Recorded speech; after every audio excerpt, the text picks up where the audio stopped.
We're joined today with David Essel, Master Life Coach. I actually came across David's work. I think it was actually at the beginning of my degree. And I remember seeing one of your videos on codependency. And I remember seeing it on my laptop, and I had always had something in the back of my head that there was something not quite right with myself and with my own family. And I remember watching this video, and I remember literally shutting the laptop because it was just so visceral and raw, and it was almost like you were speaking to me. And I'd never heard of it in my entire life, and it was just on it so deep and really to the core of the issues I was dealing with at the time. And so, if you could, David, if you could give us a brief synopsis of who you are, because you do so much, you're so prolific in the personal growth industry. If you give us just a synopsis of what you do and who you are. Yeah, absolutely, Josh. First of all, we've known each other for a number of years via Facebook, and I love the fact that you can be across the pond, that we have never run into each other, and yet we're connecting like this. It's now, social media has so much crap attached to it, but this is the beauty. Fantastic, yeah. Absolutely. It's amazing, Man, isn't it? Yeah. This is the beauty. Absolutely. So, for 40 years now, I've been in the world of personal growth. I started out in sports psychology. I was working with athletes just with their heads. I was a Division I basketball player at Syracuse University for a couple of years. And so when I graduated, I wanted to stay in sports. And I love psychology. I love athleticism. So it was a natural fit. And that was in 1980, exactly 40 years ago. And 1990, Josh, I got bored out of my mind. It was just like, I was helping bodybuilders get their head together for competitions. I was helping people grow their fitness businesses. I was doing all this stuff, but it was all really in this tiny little niche of sports psychology, health, and fitness. And I'm a guy that needs a lot of stimulation. You said earlier, I do a lot of things, and I do. And it's because I need that. You could call it ADD. You can use any label you want. I could care less. But I don't look at it as a down thing. I look at the need for stimulation as being different for everyone. Yep. Some people can be behind the counter of a bar or a pub. Serve. I'm going to speak your lingo, dude. I love it. Yeah. For 50 years and do the same thing and be good at it and be happy. I'm one of those guys that I need change. So in 1990, I started working with families in counseling. I started helping people either go through divorce or reconcile. Started helping people with all the addictions you can imagine in the world. I went into talk radio. I went into television. And then all of a sudden, here we are 40 years later. And, we've written 11 books, 4 of which have become #1 bestsellers. And one of the things you mentioned, the video on codependency, I had the same shock you did. In 1997, my intimate relationships is really where it showed. I was always finding women to save. And that's a great sign for men that we're codependent. An equal woman would scare us. A woman who needs us lights us up. And the only problem as I look back at my relationships is that for the first 6 months, they were awesome. I'm saving women. They're feeling great. I'm a great male role model for their kids.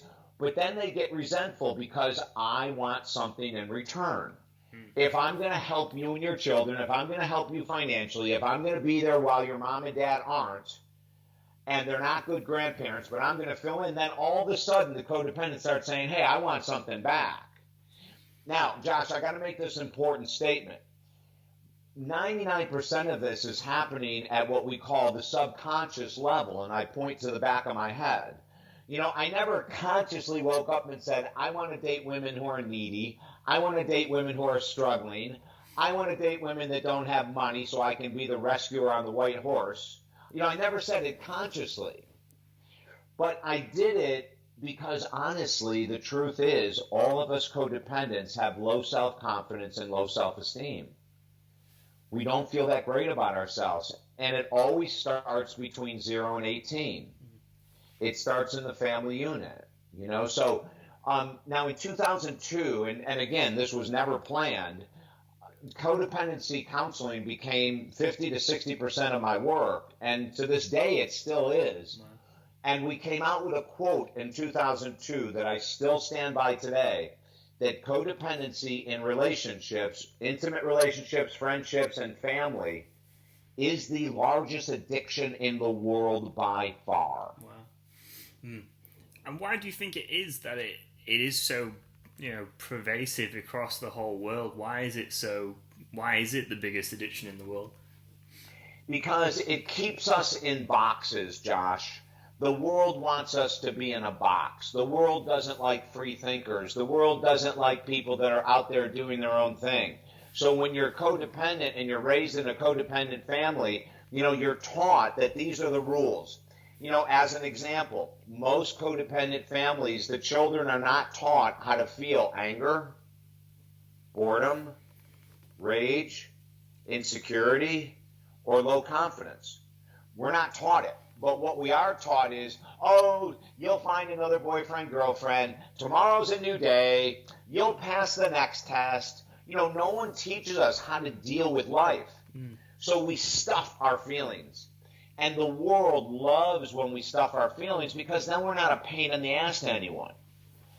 And we're falling in alignment, and that's what churches want us to do. They want us to be, and I have nothing against churches. I have a lot against the way churches are run. The philosophy of churches is great. Get a community of people together, worship for the same God, higher power, whatever it is, right? But that's not enough for the church. They want your money. They want to tell you that if you don't follow their rules, you're going to hell. They want to tell you that their church is better than any other church out there. Their religion is better than... That's all codependency, Josh. It's all So we fall into a line and we go, well, I want to be accepted, so I'm going to do what everyone else is doing. Peer pressure is a great example of codependency. So, I was an alcoholic starting at 12 years of age. Well, I didn't start drinking at 12 because it was my brilliant idea.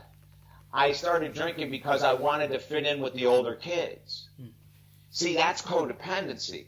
If we're struggling with money and you're buying crap you can't afford, you're codependent.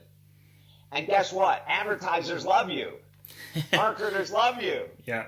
They don't care that you're in debt. They don't care about, all they care about is that you have the same purse your girlfriend has. And if your girlfriend can afford it and you can't, you get it anyway, so that you are codependent. Yeah, 100%. It's interesting that you mentioned that, David. You mentioned, the thing I really love about your videos, David, is that you talk a lot about the nuances of codependency, that it isn't just not necessarily two needy people in a relationship. You go into details about social media. One I want to talk about in a second is with food. One of the quotes I really like on your videos, you say that food is a drug. Could you maybe elaborate on that a little bit as well? Yeah, it really is. As an alcoholic, when I got clean, I didn't even realize I was doing this, Josh. I substituted sugar for alcohol, which a lot of alcoholics do. So the year I stopped drinking, I started eating sugar like you wouldn't believe. And I'm a health nut. I work out in the gym and I do all this kind of stuff. And I was an alcoholic, which doesn't go along with healthy anything. And then I turned into a food addict, a sugar addict. Now, sugar, salt, fat, and white flour go to the same pleasure center of the brain as alcohol, cocaine, heroin, nicotine, etc. So the pleasure center lights up when you eat sugar. It lights up for some people with salt and white flour and fat. So what we have now, I can't tell you, in England what the statistics are, but in the United States, 70% of Americans are overweight or obese. That means they're food addicts, Josh. That means that they have an addiction to food and they're using it to numb emotions, to numb boredom, anger, disappointment, low self-confidence, low self-esteem. So food is no different than nicotine or alcohol when it comes to numbing emotions and as an addiction. Yeah, that's amazing, that, David. Yeah. So you mentioned the term submerging emotions. I was actually reading one of your blog posts as well, saying about how to actually attain happiness. And one of the things you mentioned in the blog post is emotional regulation. Yeah, and you mentioned, I think especially what you mentioned about boredom, I think that's such a difficult emotion to sit in. It's such a almost one of the people I really like. He's called John Cooper. I might send you a link to him. His stuff on relationship is brilliant, and he refers to that sitting in your emotions as almost like silent power. Could you maybe talk about dealing with boredom and emotional regulation as well? Yeah, emotional regulation is really what the key that we should all be shooting for. And the happiest people in the world all know how to emotionally regulate. And what does that mean? Well, I gave a story in the blog post from a mentor of mine who passed away last year, Ram Dass, one of the greatest spiritual teachers that's ever walked this earth. And he told me a story one time that's perfect for emotional regulation. He said, imagine this. Imagine you go to the airport, and every time you go to the airport, you're rushing, you're late. You get there, and your family's a mess because you're late. Everyone, you run onto the gate, and then one day you wake up, Josh, and you say, enough of that. I'm going to get up early. So you do. You get up 3 hours early. You leave 2 hours earlier than you've ever left. But halfway to the airport, there's an accident. And you turn on the radio, and it says it'll be 2 to 3 hours to clear the wreckage. And you look at your watch, and you know you've missed your flight. The person without any emotional regulation goes into a fit. They start calling friends, and this is crazy, and how can this happen to me? And I did everything right, and I'm a victim now. That's no emotional regulation. Now, here's something interesting. The person who has learned how to emotionally regulate still gets frustrated, but it's for 10 minutes. Yeah. They might scream in the car and say, this is crap. God, I got up and I, did everything correct, and this is how I'm treated. And then they quiet down, and the very next thought is, what's the solution? What's the solution, right? That's emotional regulation. Now, very few of us have it very well. None of us have it down very well. I should say none. Very few of us have it down very well.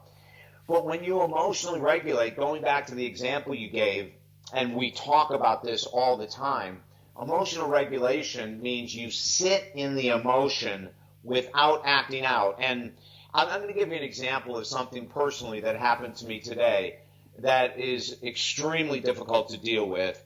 And I am with you right now only because I have been able to emotionally regulate the situation. My mom and dad are 92. They're both invalids. A couple weeks ago, my mom was rushed to the hospital because her dementia was so bad that she was screaming at my dad to take her home. They never leave their house. They're always home. So she was hospitalized for about a week, and then she came back last week, and last night she was rushed back to the hospital. And it's worse than it's ever been. And, this is really hard. Even right now I could get emotional in a heartbeat. My mom is my greatest teacher. She taught me about love. Amazing. She taught me about the love of animals, plants. She taught me so much in my life. And, right now, in this space, and it's fine that I'm emotional. I don't want you or anyone else to be concerned. But in this space, I know I've lost my mom. The odds of her returning to sanity is very small. She lives in New York. I'm in Florida. I just texted my brother, Josh, before you and I connected, and I said, the minute you know anything important, I'm flying that minute. I'm coming home. There's a good chance I'll never see my mom again, and she'll never recognize me again. There's a good chance she could die before I get there. But this is what I want people to know. I'm not stuffing these emotions. You can see them in my eyes. I am very present. I am feeling the sadness, and before you and I talked, I was crying very hard. But I also realize that that's a part of life. I'm not going to make it small, but I'm going to say it's a part of life. And so before the call, I said to myself, this is a very important call to do with Josh. This is very important that I stay on my path and that I follow through with what I promise I'm going to do. After I get off the call with you, I have a 10-minute break, and then I do my own radio show, right? And then after that, I'm back on the phone with my brother in New York to find out what's going on. I don't want anyone to minimize their pain. And when I'm not working, my tears are going to flow for a very long time.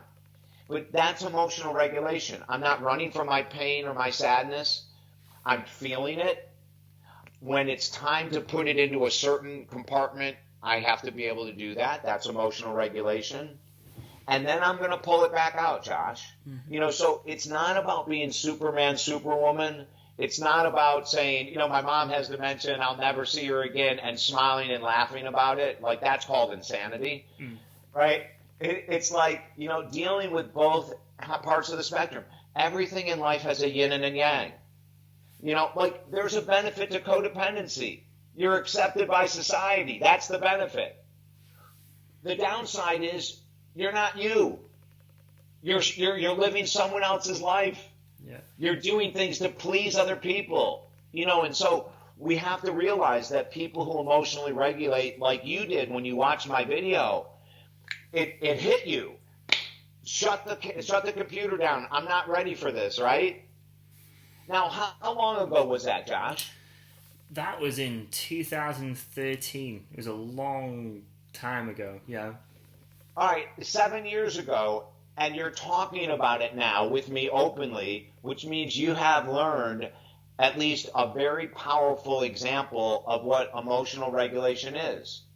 When you didn't know how to handle the discomfort and the reality that you may be codependent, you didn't want to. So we shut the book. As we emotionally regulate, we open up and we say, I am an alcoholic. I am a codependent. I am a selfish person. And in that part of the yin and yang, it doesn't mean that you're bad and you'll never be saved or never be healed. It just means we're saying, I have to deal with reality. No more faking it. No more hiding. It's not unlike someone who's gay or bisexual or lesbian or transgendered. Like the codependent gay, lesbian, transgendered stays in the closet because they're afraid of their judgment.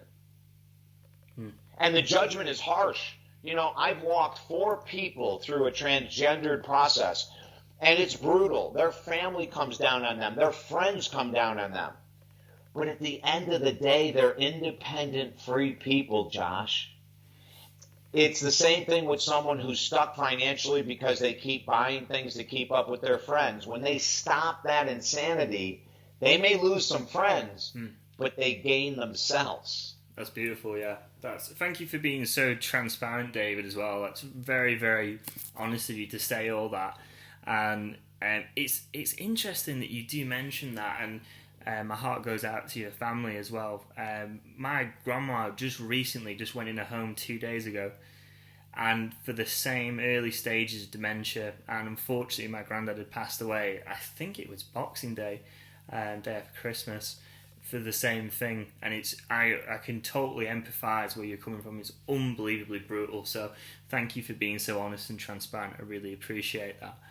I'm quite interested about what you mentioned about the did you say a transgender transformation? And that is an unbelievably massive thing.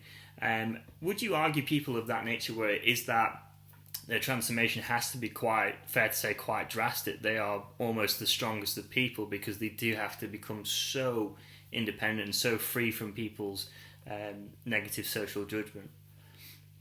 Yeah, it is. I think you're correct. It's got to. Now, I've never gone through the process. I feel I'm in my own skin as a male. I don't feel. But I want to tell you some interesting things. Of the 4 clients that I've taken through the process, they all knew at 6 years of age, all of them at 6, that they were in the wrong sexual body. Wow. It's really weird to me. Now I've been doing this stuff for a long time, but I'm still shocked that there's that trend, that somewhere around the age of 6, that they come to this realization that I'm not comfortable in jeans. I want to wear a skirt.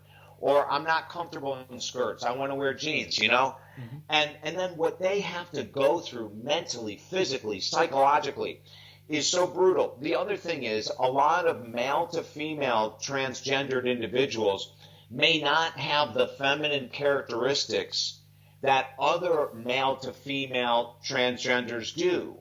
So there's, again, we separate this and we say, if you're petite and, if you have a feminine build, then that looks more natural to transition. Now, the person that doesn't have the feminine build, the person that doesn't have that little physique, they're up against an even bigger challenge. There's an article in the New York Times about a man to female transgendered who was working at one of the largest banking institutions in the world in New York City. And at 45 years of age, she had been cross-dressing at home on weekends for 25 years. So when she got home from work, she would put on nylons, heels, dresses, and the whole weekend she would stay in her New York City condominium. She would rarely go out, and she would just wear female clothes all the time. Well, she went into such a deep, heavy depression, such a huge clinical depression because she wasn't living who she was, that in her mid-40s, she came to her, she was a vice president, okay? This is a vice president, one of the largest financial institutions in the world. She went to the president and she said, I'm going to make a transition. You have the opportunity to fire me if you want to, but I cannot live this double life anymore. She happened to be in an organization that accepted her at the top. Now, that doesn't mean that everyone underneath them accepted her. She's had a huge battle. But one of the things she said in the article was, I am free. And Josh, if any of us can get to that point in life where we're so comfortable and so in love with ourselves that we just are us, it's one of the most incredible gifts. It's a long journey, and I'm not just talking about transgender. For you and I to really accept and love each other at this level. And what does that mean, love and acceptance? It means that if I never make another penny more than I'm making right now, I'm happy. If I never lose another pound. Now, I'm not talking about gluttonous eating and self-sabotage, but I'm just saying someone who's eating healthy and exercising. But let's say that they've reached the level and they can't break through it, that they come to that level of love and acceptance. It's very rare, but for the people that get there, it's living heaven on earth. That's beautiful. Yeah, I absolutely love that, David. Very, very well put. I definitely have found from watching your videos, I think you're to just say how I feel about it, literally the powerhouse of personal growth, because you cover so many domains. It isn't just like you mentioned before, being in this small niche of health and fitness. Well, there's nothing wrong with that, but you have such a broad scope and so much experience. And I definitely have found by watching your videos, I always find your videos so sobering to watch because you are so honest, and also that you lead by example. You're one of the few people I can say, and I can see how much you've worked on yourself, and I can really empathise that you've come such a long way. And I definitely feel as though, just to type back, I feel as though I've become more of myself by watching your videos. And I really have found, like you just said, that kind of is almost like just like euphoria, isn't it? That ability just to be yourself and not have this constant concern of how your social values being perceived by other people and stuff like this. So thank you for that, David. Yes. I did want to talk about one video which I found so impactful of your. Well, there's a few. There's quite a lot of them. One of them I found really beneficial was the machete dating. So I've honestly, this has been such a profound thing in my life, because I do feel, even though I do have a very codependent side to my nature, which I'm slowly trying to become more even independent, the biggest come away from watching your videos is this idea of machete dating, that I won't tolerate any toxicity or very, very abusive people in my life. What a massive difference. What a humongous difference. I don't know if you've heard of the study or not. I imagine you have, because you seem so well researched on everything. But I think it was the Harvard study on the 75 years study they did on health, and that they found over the 75 years that the biggest determinant of health and life satisfaction was actually positive, meaning relationships, even before money and material possessions. So I would like you to just kind of elaborate on the machete dating, if you could. Yeah, absolutely. And relationships are an incredibly important part of our self-confidence and self-esteem, Josh. It's true. And we're not just talking intimate relationships. So I'm going to veer off for a second, and then I'll come back to machete dating. We ask our clients, when I'm working with them in self-esteem, confidence, or relationships, to write down the list of people that they're in communication with every 2 weeks frequently. It could be phone, text, email, but it's every couple of weeks they're in contact. Mm-hmm. And then I ask them to write a list. When they write let's say they have 8 people. I ask them to write which of these people are really better than you in some area of life. Like, are one of these people much smarter financially? Are one of these people in much better physical shape? Are one of these people much deeper in their spiritual path? Are one of these people doing a career that they are fully in love with? And what we find when we first do this exercise is that most people don't have anyone above them. And that's codependency. Wow. And so they surround themselves with like-minded people so they're not challenged, so they don't have to grow. So what we do in relationships, and the study you're talking about is a very powerful study out of Harvard, is that what we have found in our work of 40 years is that when we have just 2 people in our lives that we relate with regularly who are way ahead of us, our level of satisfaction goes up because we have goals to shoot for, we have mentors to help us, and it's really one of the indicators of happiness along with self-regulation. That you have people that you look up to, that are mentors. They could just be friends, but they have something more than you. And I think that's an important point as we're talking about relationships. Now, machete dating. It's really wild that you bring that up because it's one of my favorite videos too, and machete dating says this. Within the first 60 to 90 days, you know everything you need to know about is this a good match or not, okay? Now, I will have, Josh, people argue with me constantly, and they'll say, we were together for 10 years, and I never saw this, and I'll go, let me give you a great example. I'm working with a woman 2 years ago. She was married for 45 years, had 3 kids, husband was a doctor, she's an attorney, and all of a sudden she contacts me one day and she says, I don't know what happened. I think it might be midlife crisis. I just found out that my husband has been in an affair. Now, I said, well, how long has this been going on for? And she said, well, not that long. And I said, really? You guys have been together for 45 years. You just found out about it and you don't think it's been going on very long. She said, no, we've had a great marriage from the beginning. I said, really? She said, yeah. I said, okay, let's do this exercise. We're going to go back in time. What was your first date like?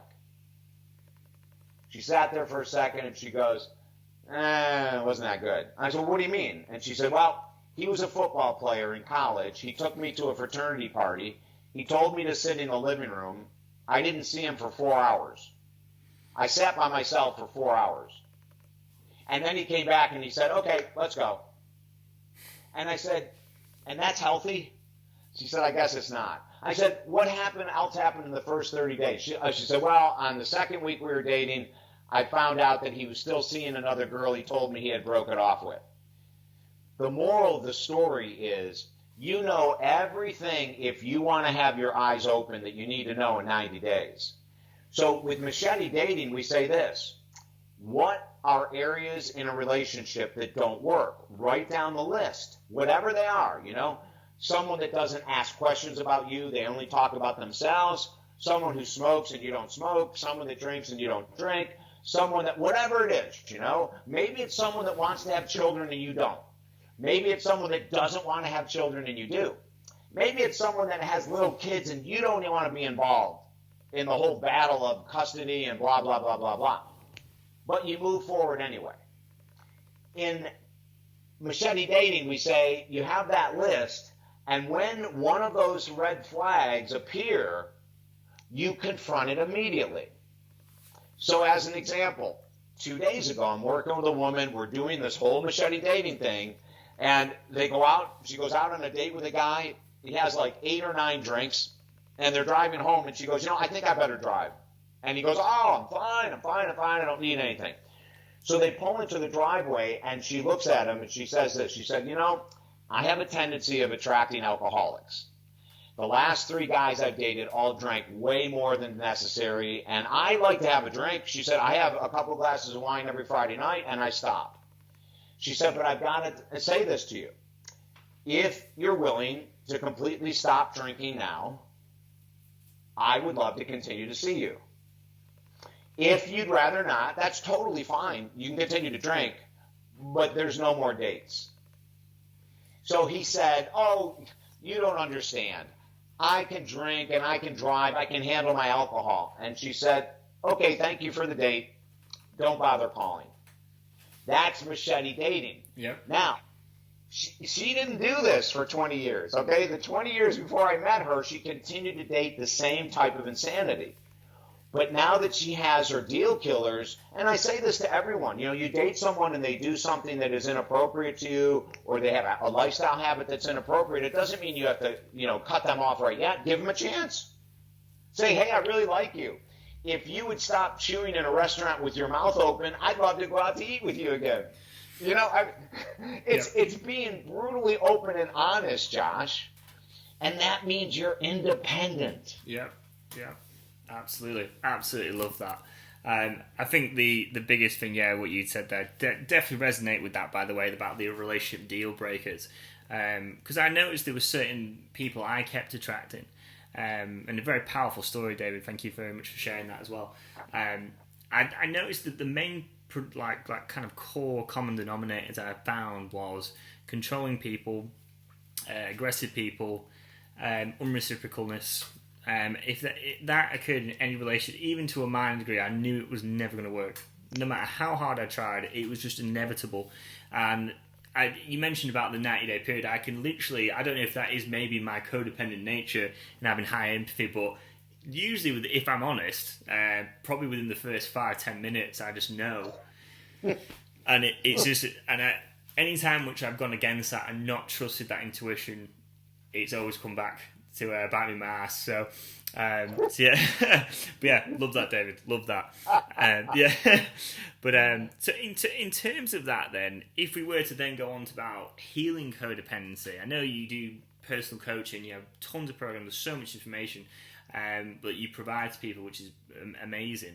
Is there any kind of maybe first steps people could maybe do to try and heal the codependency or the codependent nature they have?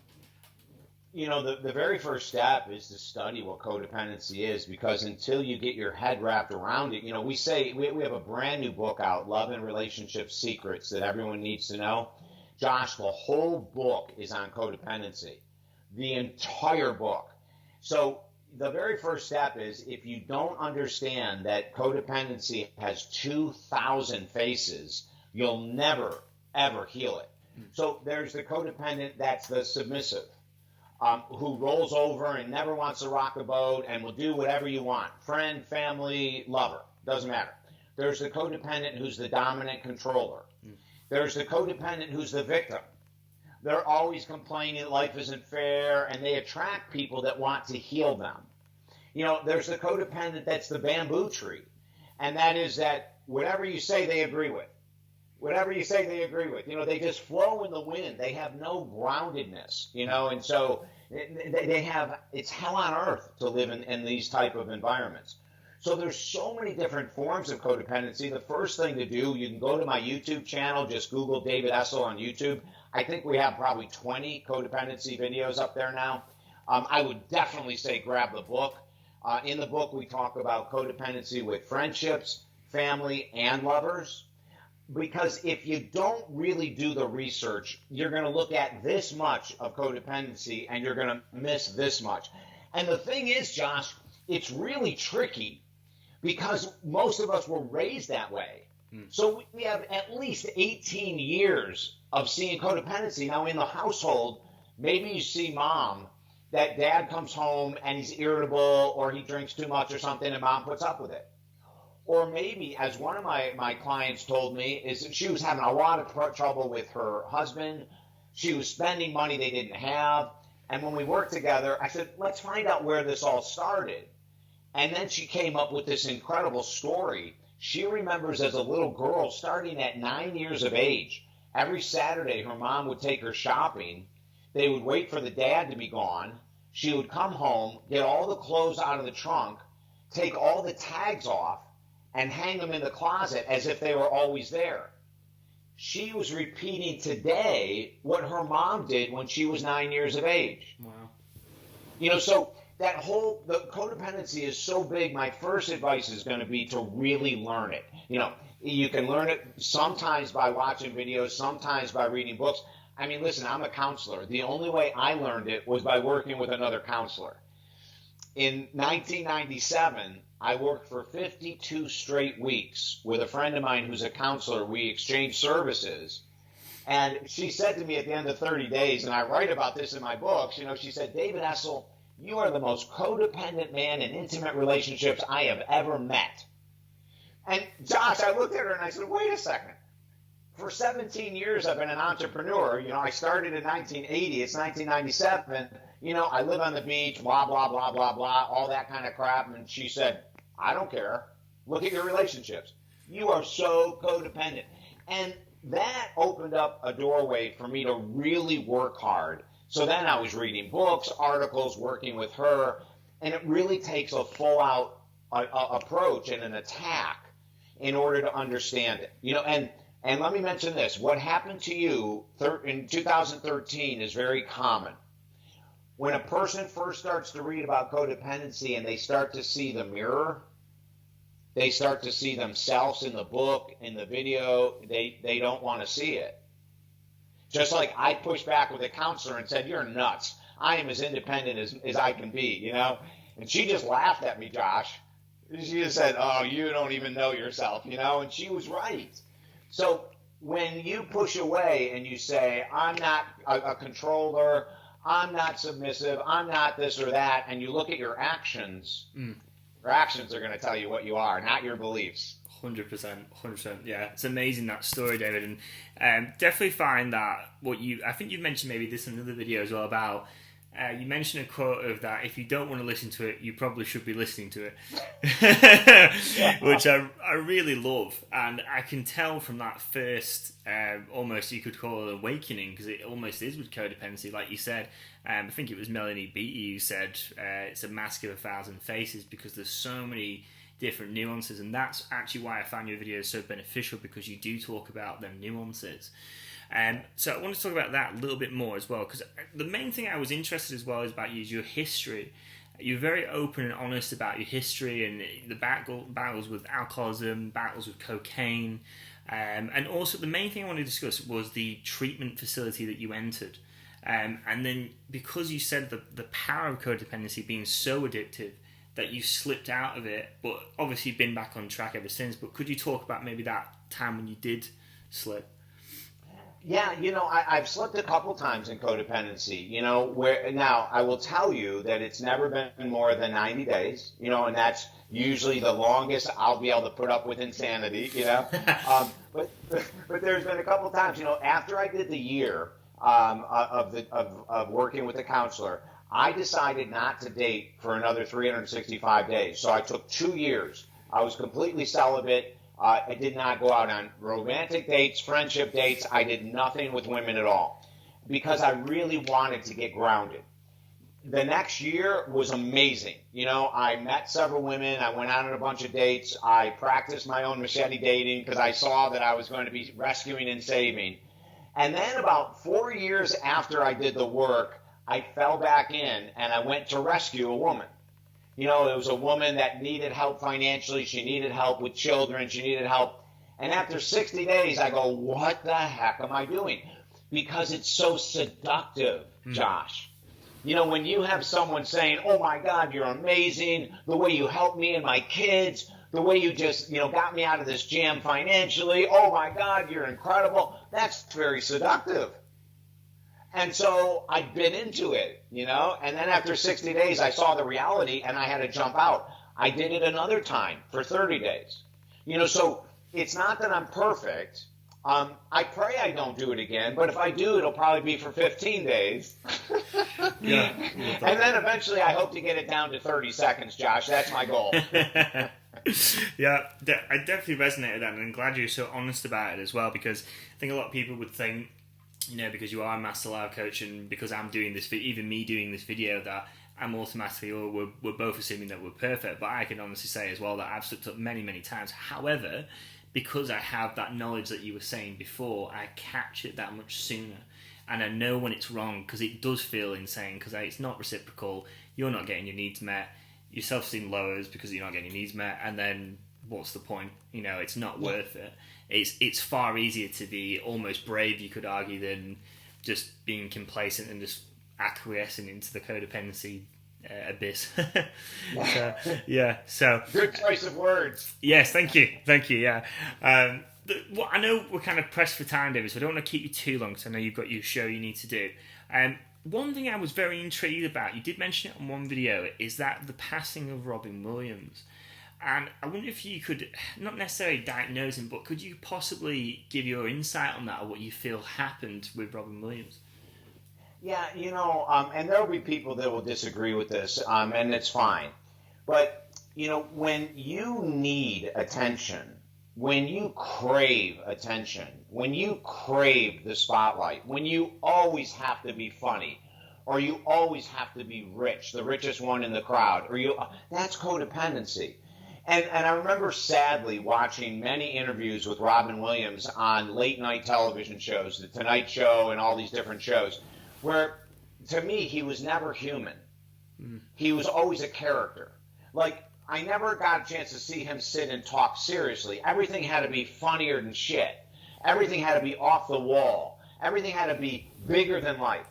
And, way before he lost his life, I would never say this publicly until he passed on, but friends of mine, I think he's an amazing actor, right? I love his comedy. I love him as an actor. What Dreams May Come, I think, is one of his movies that was my favorite movie he ever did, or What Dreams May Be, I forget what it was. It was a very intense movie about death. It was incredible. I loved it. It was serious. And, I missed that with him. I loved his humor, but I missed the fact that during an interview, he couldn't do what you and I are doing, Josh. He couldn't sit and talk openly. It had to be over the top. So when you're that over the top, you're going to go into extreme depression, extreme anxiety. And then on top of that, when you're an alcoholic and a drug addict, as Robin Williams was, just like I was, that exacerbates the depression. That increases the anxiety. And, I have family members that are very similar. Well, they passed on now, who were very similar to Robin Williams, that always had to be the funniest one and always had to have another joke. And always, always, always had to be the class cut-up or the family reunion cut-up. That is a sign of extreme codependency. That is a sign that you need to be the center of attention. That is a sign that you're not comfortable in your own skin. And I feel bad for Robin Williams that he led, in my opinion, his family may totally disagree with me, but that he led a life that was so filled with stress because he had to have that attention. I think it's a sadness. It's a disease. Codependency is a freaking disease, man. It's an addiction. It will take you down. And I think it takes a lot of us down, especially those of us that never find the way to sobriety. Sobriety, if you struggle with nicotine, food, alcohol, whatever it might be, when you can shatter that, that's a massive step towards independence. And everyone that struggles with any substance or behavior like gambling or sex addiction, those are all codependency issues. And you'll never be happy. You'll never be at peace until you can rid yourself of those addictions and dependencies. Brilliant. Yeah. Thank you so much for that insight, David. Yeah, very interesting. You mentioned about the interviews with Robin Williams. Just same kind of thing. I could never, ever just see him just relax. And I almost felt so sorry for him, even though he seemed to be happy and laughing. And it's because I think as well, I know we're kind of pressed for time here, David, so we'll quickly just get this last little bit in. I think just with humour as well, it's so extrinsically derived. You're always looking outside for someone's laughter, and then you feel, oh, I feel whole now temporarily, and then it fades as soon as the laughter goes. So it's kind of always dependent on an audience. So thank you for mentioning that, David, as well. And just before we go, David, because I do know you've got this radio show you do, so thank you so much for your time. Is there any way we can get a hold of you for the audience watching? Any website, anything you want to mention to maybe message it? Yeah, Josh, the website is easy to remember, talkdavid.com, because all I do, Josh, is talk. Yeah, love that. It's an easy, website to remember, talkdavid.com.